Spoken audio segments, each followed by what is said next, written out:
Hello everyone, welcome to our YouTube channel. तो आज के इस वीडियो में हम देखने वाले हैं पेपर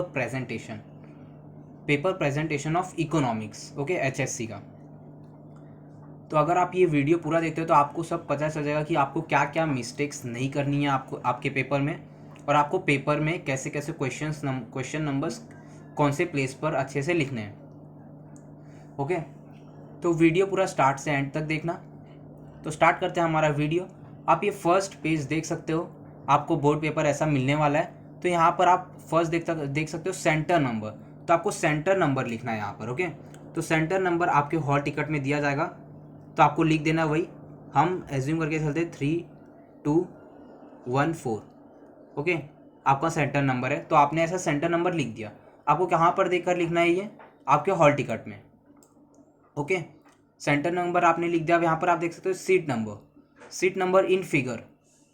तो सीट नंबर भी आपके हॉल टिकट में रहेगा।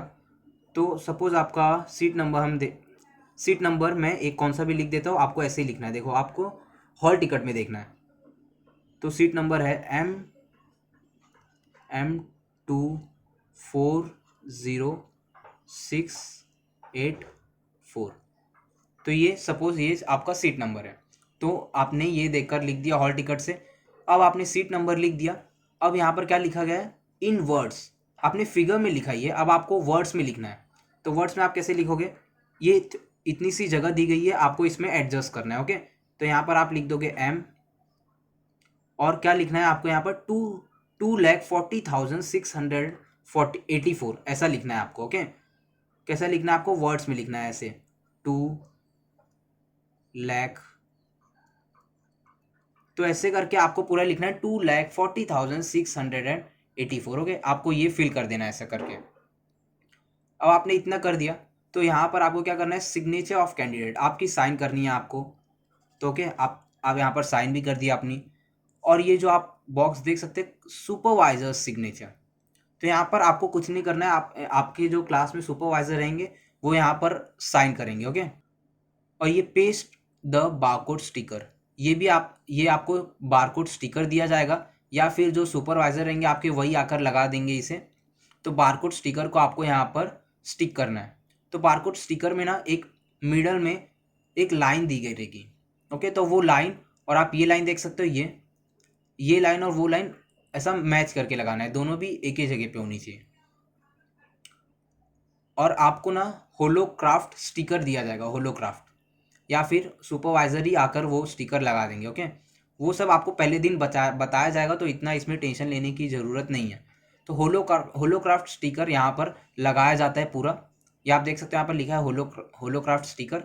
ये पूरा यहाँ पर स्टिक कर दिया जाता है, ताकि आपका जो सीट नंबर है, आपका सेंटर नंबर है, सब हाइड हो जाए, छुप जाए, ओके। अब इतना करने के बाद आपको क्या करना है? सब्जेक्ट। तो आपका सब्जेक्ट क्या है? ये कौन सा वीडियो है? इकोनॉमिक्स का। तो इकोनॉमिक्स लिख देना आपको, अगर आपका सब्जेक्ट इकोनॉमिक्स है उस दिन पेपर में। जो पेपर रहेगा वो आपको पेपर लिख देना है यहाँ पर, सब्जेक्ट। और पेपर यहाँ पर आपको डैश दे देना है। डेट, अब डेट, जिस डेट को आपका इकोनॉमिक्स का जो पेपर रहेगा वो डेट देनी है। तो इकोनॉमिक्स का पेपर है 19 मार्च 2022। तो वैसे ही आपको लिख देना है 2022। अब लैंग्वेज ऑफ आंसर, तो आप कौन से लैंग्वेज में अपनी आंसर शीट में लिख रहे हो? तो इंग्लिश में लिख रहे हो आप लैंग्वेज में, तो आपको यहाँ पर क्या लिखना है? इंग्लिश लिख देना है, ओके। अब यहाँ पर आपने इंग्लिश लिख दिया। सपोज आपका हिंदी का पेपर है, तो कौन सी लैंग्वेज में आप लिख रहे हो? हिंदी, तो यहाँ पर हिंदी हो जाएगा। और सभी पेपर में इंग्लिश ही आएगा, हिंदी को छोड़कर। अब ये जो होता है ना, सप्लीमेंट्स अटेस्ट, ये आपको एकदम लास्ट में करना है। सपोज आपने एक भी सप्लीमेंट नहीं लिया, ये आपका मेन क्वेश्चन पेपर है, ओके। ये जो आप पेपर है ना आपका, ये मेन क्वेश्चन पेपर है। तो ये मेन क्वेश्चन पहले से यहाँ पर दिया जाता है। मेन आंसर बुक पहले से यहाँ पर दिया जाता है। अब यहाँ पर नंबर ऑफ सप्लीमेंट्स, अगर आपका पूरा का पूरा पेपर ये एक ही मेन आंसर में कंप्लीट हो गया, तो आपको क्या लिखना है? यहाँ पर 0 लिखना है। 1 + 0 हो जाता है 1, ओके। तो ऐसा आपको करना है।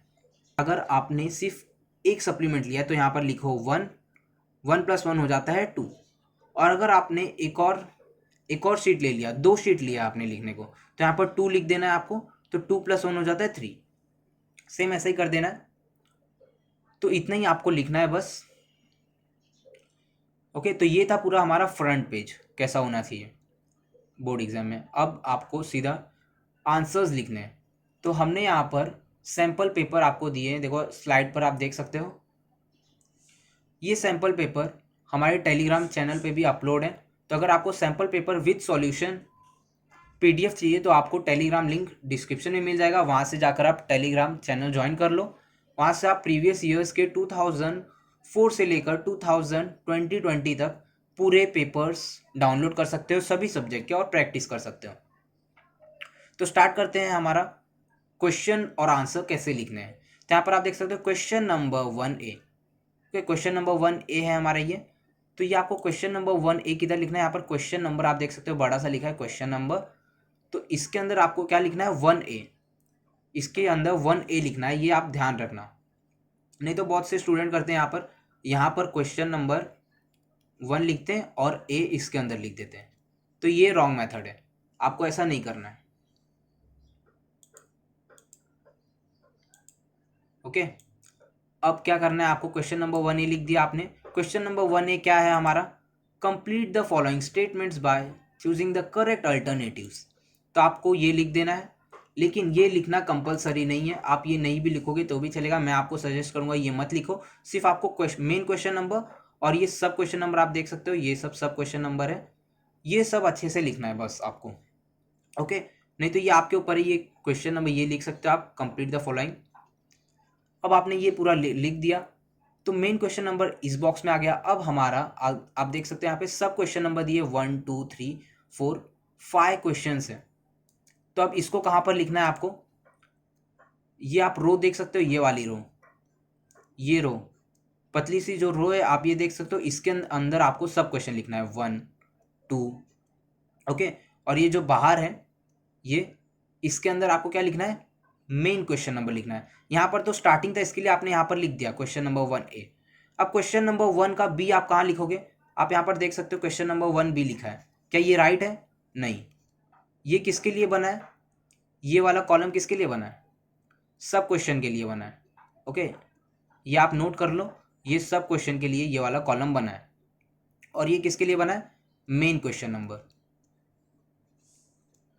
तो मेन क्वेश्चन नंबर आपका क्वेश्चन नंबर 1B आप यहाँ लिखोगे 1 और B। तो ये सही मेथड है आपका आंसर और क्वेश्चन लिखने का। और आप यहाँ पर देख सकते हो 1 यहाँ पर रॉन्ग लिखा हुआ था, तो आपको 1 इसके अंदर लिखना है, 1 लिख दिया आपने। अब 1 क्या है आपका, क्वेश्चन देख लेते हैं। In the law of diminishing marginal utility, ये पूरा आपने क्वेश्चन लिख दिया। अब इसमें आंसर है रिमेन्स कांस्टेंट, ये आंसर है आपका। ओके, तो आपने लिख दिया क्वेश्चन भी और रिमेन्स कांस्टेंट, आंसर भी लिख दिया और आंसर को आपने अंडरलाइन दे दिया। तो ये मेथड बिल्कुल गलत है, आपको ऐसा नहीं करना है। ओके, तो आपको क्या करना है, देखो ये राइट है। आपको करना है जो आंसर लिख रहे हो वो तो पहले आप इसमें लिख दोगे पहले सब क्वेश्चन का, फिर उसका आंसर क्या है, रिमेन्स कांस्टेंट, डायरेक्ट आपको आंसर लिख देना है। वैसे आप 5 के 5 सब क्वेश्चन का आंसर लिख देना आप। और सेम 1B, अब यहाँ पर आप देख सकते हो 1B क्या है, find the odd word out. इसमें 5 सब क्वेश्चन है, तो 5 सब क्वेश्चन आपने लिख दिया, 1 2 3 4 5 सब क्वेश्चन के लिए ये कॉलम है। ओके, आपको ये पता चल गया, आपने ये लिख दिया। अब डायरेक्ट आपको आंसर लिखना है, तो इसमें ऑड वर्ड क्या है, डायरेक्ट आपको लिख देना है। ओके, इसमें ऑड वर्ड क्या है, तो इसमें ऑड वर्ड है मिल्क, तो आपने डायरेक्ट 1 लिखकर मिल्क भी लिख देना है तो भी चलेगा, या फिर आप ऑड वर्ड डैश करके मिल्क लिखते हो तो भी चलेगा। ओके, तो आपको ऐसे ही 5 के 5 क्वेश्चंस कर देने हैं। अब क्वेश्चन नंबर 1B आपने देख लिया। आपको ऐसा नहीं करना कि क्वेश्चन नंबर 1A यहाँ तक एंड हो गया 5th तक, तो क्वेश्चन नंबर 1B अलग पेज से स्टार्ट करो, ऐसा नहीं करना है। वो कब करते हैं, क्वेश्चन नंबर 1 पूरा का पूरा कंप्लीट होगा ABCD और क्वेश्चन नंबर 2 आ रहा है आपका, तो अगर आपका क्वेश्चन नंबर 1 यहाँ पर कंप्लीट हो गया तो क्वेश्चन नंबर 2 न्यू पेज से स्टार्ट करोगे। तो यहाँ पर आपका क्वेश्चन नंबर 1 ही अब तक स्टार्ट है। ओके, तो आपको ऐसा लिखना है। अब क्वेश्चन नंबर 1C, ये सी है, 1 का ही है, complete the correlation, complete the correlation. इसमें भी आपको डायरेक्ट आंसर लिख देना है, 1 2 3 4 5 ये सब क्वेश्चन थे, आपने आंसर लिख दिया। और यहाँ पर आंसर क्या कॉलम में थे, तो ये आपने कॉलम भी बना दिया। अब क्वेश्चन नंबर 1D, क्या ये राइट लिखा है? क्वेश्चन नंबर 1D ये मेन क्वेश्चन के लिए था, ये कॉलम, तो ये राइट है। ओके, अब गिव एन इकोनॉमिक टर्म, यहाँ पर भी गिव एन इकोनॉमिक टर्म आप यहाँ पर देख सकते हो क्वेश्चन नंबर 1D। तो यहाँ पर है 1 रिवॉर्ड ऑफ एंटरप्रेन्योर, तो आपको इसका आंसर कैसा लिख सकते हो आप? 1 इसमें सब क्वेश्चन, और क्वेश्चन आप लिख सकते हो reward of an entrepreneur, dash देकर आप आंसर लिख सकते हो। इकोनॉमिक टर्म क्या है? प्रॉफिट है। या फिर आप डायरेक्ट लिख सकते हो प्रॉफिट, या फिर आप ऐसा भी लिख सकते हो an economic term, reward of entrepreneur की जगह an economic term. Okay, same आप ऐसा लिख सकते हो, तो डैश देके आप लिख सकते हो प्रॉफिट। ये आपके ऊपर है, ऐसे ही आपने फाइव का फाइव लिख दिया पूरा, 1D भी आपका खत्म हो जाता है। अब न्यू क्वेश्चन हमारा स्टार्ट होता है। तो मैंने आपको बताया था अगर ये क्वेश्चन नंबर 1D अगर यहाँ तक भी कंप्लीट होता ना, तो हम क्या करते, क्वेश्चन नंबर 2 इस पेज से नहीं लिखते, हम क्वेश्चन नंबर 2 न्यू पेज से लिखेंगे। ओके, तो इतना क्लियर है। Question number 2A, identify and explain the concepts from the given illustration. तो क्वेश्चन नंबर 2A कहाँ पर लिखेंगे? यहाँ पर, ये पहले ही हमने देख चुका। अब इन आइडेंटिफाई ये पूरा आपने लिख दिया, या आपके ऊपर है ये लिखो या मत लिखो। इसमें कितने क्वेश्चन लिखने हैं? यहाँ पर एनी 3 लिखने हैं, और वो तीनों भी अगर आप लिख देते हो तो 6 मार्क मिल जाएंगे। ओके, ये 6 मार्क मिल जाएंगे आपको अगर तीनों भी लिख देते हो। और ये 12 क्यों लिखा है यहाँ पर? क्वेश्चन नंबर 2 का ए, या आप ए देख सकते हो, ये ए और ये बी, ये दोनों भी मिला के आपको पूरा अगर पूरा लिखते हो तो 12 मार्क मिलेंगे।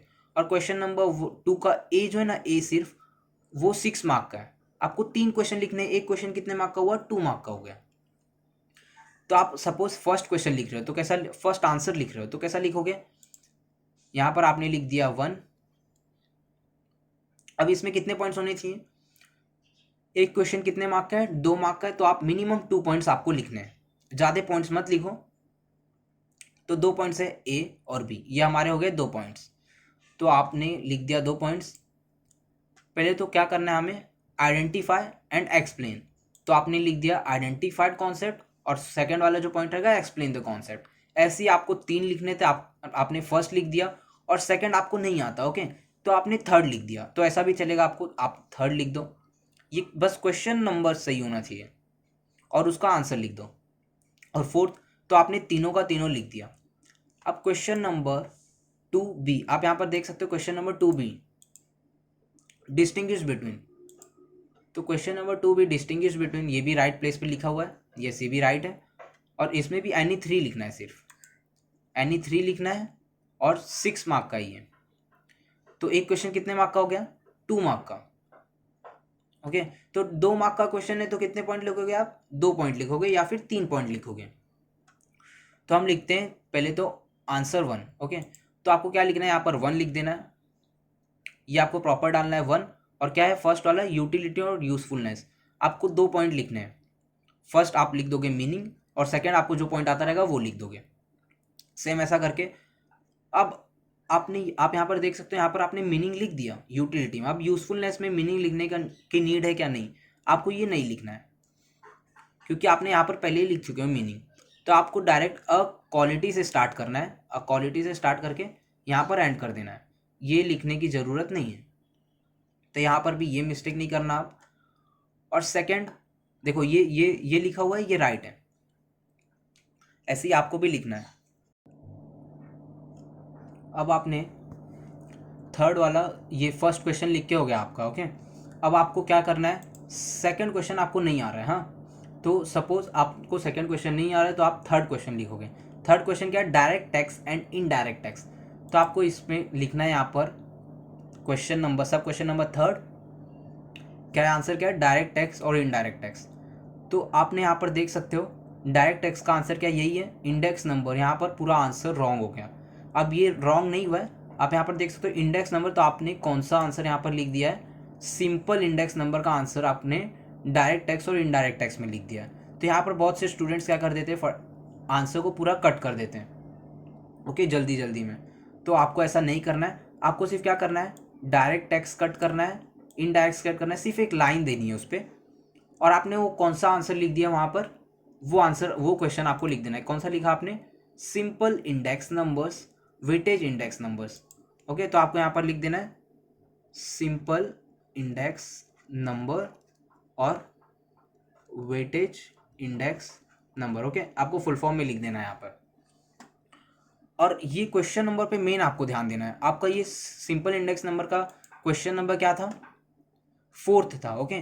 तो आपको यहाँ पर भी एक लाइन देनी है, इस पे एक लाइन दे दो और इसके अंदर आपको अच्छे से लिख देना है 4th। तो ये हो जाता है आपका 4th। तो आपने ऐसे करना है, अगर बाय चांस आपसे ऐसे मिस्टेक होता है तो, ओके। अब आपने 2 क्वेश्चन अटेम्प्ट कर दिए, अब एक और क्वेश्चन बचा हुआ है। तो आपको अभी 4th क्वेश्चन लिखना है, सिंपल इंडेक्स नंबर्स, ओके। ये आपने लिख चुके हैं, अभी आपको डायरेक्ट टैक्स और इनडायरेक्ट टैक्स लिखना है, ओके। तो आपने क्या करना है यहाँ पर 4th, और इसमें भी आप देख सकते हो यहाँ पर भी मिस्टेक हो गई है, सिंपल इंडेक्स नंबर्स और यहाँ पर टैक्स। दैट मीन्स यहाँ पर क्या किया हमने, सिंपल इंडेक्स नंबर में हमने डायरेक्ट टैक्स और इनडायरेक्ट टैक्स का आंसर लिख दिया। तो यहाँ पर भी आपको क्या करना है, अगर आपसे ऐसा मिस्टेक होता है तो यहाँ पर कट करो और क्या करोगे यहाँ पर डायरेक्ट टैक्स और इनडायरेक्ट टैक्स। तो यहाँ पर लिखना है आपको डायरेक्ट टैक्स और इनडायरेक्ट टैक्स, ओके। और ये डायरेक्ट टैक्स और इनडायरेक्ट टैक्स का क्वेश्चन नंबर क्या था, 3rd था। तो आपको ये क्वेश्चन नंबर भी कट करना है मेन, और यहाँ पर क्या लिखना है 3rd। ये मेन चीज़ है, आपको हाँ देख, ये बराबर ध्यान देना है आपको, क्वेश्चन नंबर 3rd, ओके। तो ये पूरा हो गया आपका डिस्टिंग्विश बिटवीन। यहाँ पर हमने क्या देखे कि अगर आपका क्वेश्चन, आप किसी क्वेश्चन का आप दूसरा आंसर लिख देते हो तो उसका आपको सिर्फ क्वेश्चन चेंज करना है और उसका क्वेश्चन नंबर चेंज करना है। तो ये भी एक मिस्टेक करते हैं लोग, तो इसे भी आपको ध्यान से देखना है और समझना है।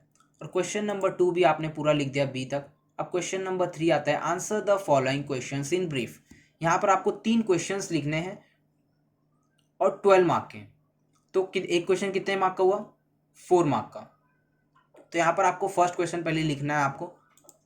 तो फर्स्ट लिख दिया आपने यहाँ पर क्वेश्चन नंबर 3 और यहाँ पर फर्स्ट। अब एक क्वेश्चन है 4 मार्क का, तो आपका मिनिमम कितना पॉइंट होना चाहिए, 4 पॉइंट होना चाहिए। तो 1 मार्क आ गया आपका मीनिंग में।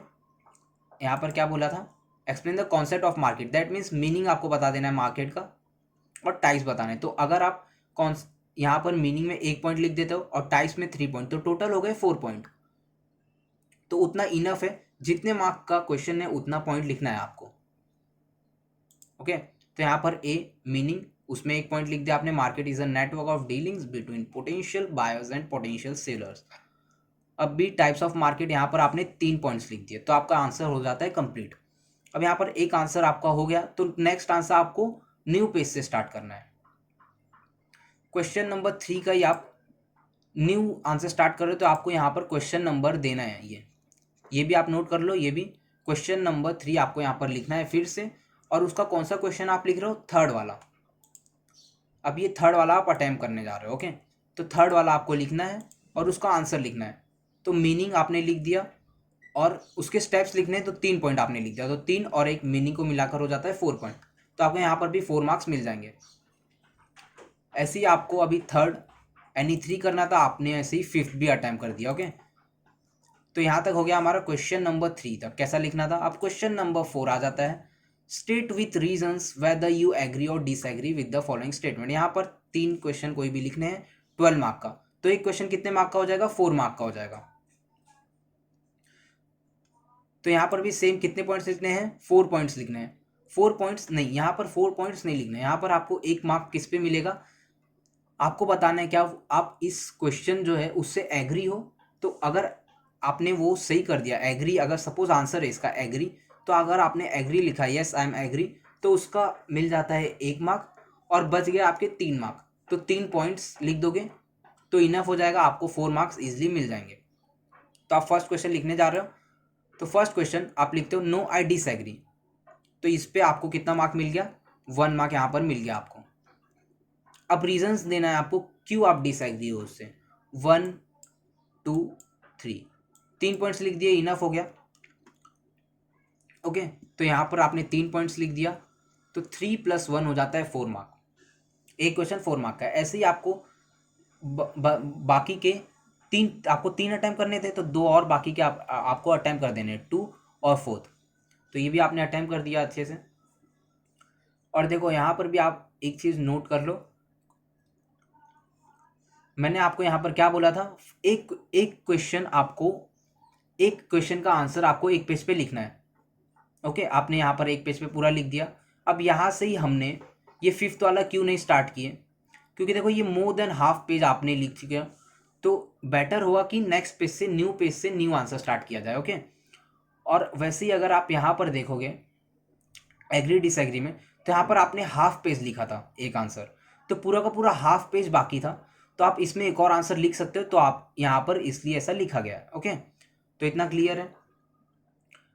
अब थोड़ा सा पॉइंट आपका फोर्थ, ये जो क्वेश्चन नंबर है फोर्थ का, थोड़ा सा पॉइंट बच गया एक आंसर का फोर्थ का, तो आप वो पॉइंट न्यू, यहाँ पर नहीं आ रहा है तो न्यू पेज पे लिख दो। देयरफॉर अभी न्यू पेज पे मैंने इसलिए लिखा आपको बताने के लिए कि आप देख सकते हो ये पूरा का पूरा पेज खाली है बचा हुआ। तो क्वेश्चन नंबर 4 आपका यहाँ पर एंड हो रहा है, आपने 3 के 3 अटैम्प्ट कर दिए। अब आपको क्वेश्चन नंबर 5 लिखना है, तो आप यहाँ पर लिख सकते हो क्या, क्वेश्चन नंबर 5 लिख सकते हो यहाँ पर? नहीं, ये रॉन्ग हो जाएगा। ओके, यहाँ पर क्यों नहीं लिख सकते आप क्वेश्चन नंबर 5? मेन क्वेश्चन की कभी भी स्टार्टिंग आपको न्यू पेज से करनी होती है। ओके, तो आपने इसके लिए क्वेश्चन नंबर 5 यहाँ पर लिखा, न्यू पेज से स्टार्ट किया।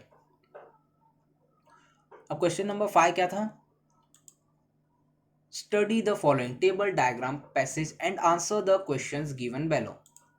तो आपको टेबल पढ़ना है और उसके आंसर्स देने हैं। तो कितने मार्क, देखो दो, कोई भी 2 लिखना है, टोटल 8 मार्क है, तो एक क्वेश्चन को 4 मार्क्स मिलता है आपको। ओके, 4 मार्क्स मिलता है। तो आपको कितने पॉइंट्स लिखने हैं, 4 पॉइंट्स लिखने हैं। तो देखो यहाँ पर आपने, यहाँ पर 2 क्वेश्चन दिए गए हैं, ये आप टेबल समझ जाओगे तो ये 2 क्वेश्चन आप इजीली अटेम्प्ट कर सकते हो। तो एक क्वेश्चन में अगर आप 2 पॉइंट लिख दोगे और सेकंड वाले में 2 पॉइंट लिख दोगे तो हो गए 4 पॉइंट। तो आपको इसमें भी 2 मार्क्स मिल जाएगा और इसमें भी 2 मार्क्स मिल जाएगा। तो वही यहाँ पर किया गया है, यहाँ पर 2 वाला लिखा गया। देखो फर्स्ट वाला सपोज आपको नहीं आ रहा है तो आपको सेकंड वाले पे जाना है, तो वैसे ही सेम वहाँ पर भी किए, सेकंड वाला हम लिख रहे हैं और उसमें 2 क्वेश्चन है। ओके, तो आपको लिखना है सेकंड क्वेश्चन है उसमें। अब दो जो उसके क्वेश्चन है वो फर्स्ट और सेकंड आप यहाँ पे देख सकते हो, उसमें 2 पॉइंट्स देने हैं, ए एंड बी। तो यहाँ पर आपको 2 मार्क मिल गया। अब सेम सेकंड में भी ए एंड बी, तो यहाँ पर भी आपको 2 मार्क मिल गया, हो गया टोटल 4 मार्क। तो ऐसा आपको अटेम्प्ट करना है।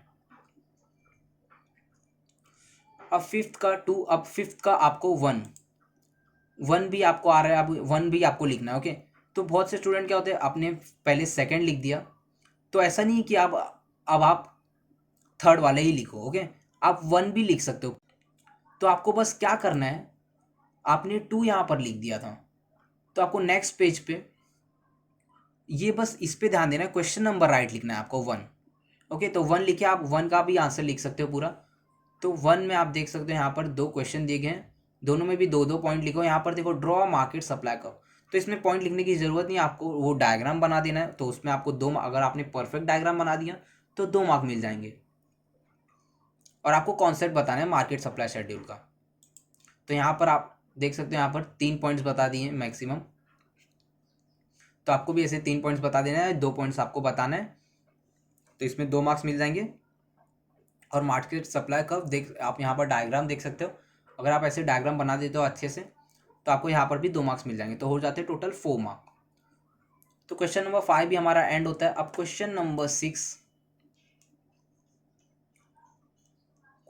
6 आप देख सकते हैं यहाँ पे, answer the following questions in detail. कोई भी 2 करना है आपको, 16 मार्क का ही है, तो एक क्वेश्चन 8 मार्क का है, तो इसको अच्छे से लिखना है आपको। अब कैसे लिखना है वो देख सकते हो आप यहाँ पर, इसमें हम लिख रहे हैं सेकंड और थर्ड वाला। ओके, तो सेकंड का क्या क्वेश्चन है, explain the law of demand with its assumption.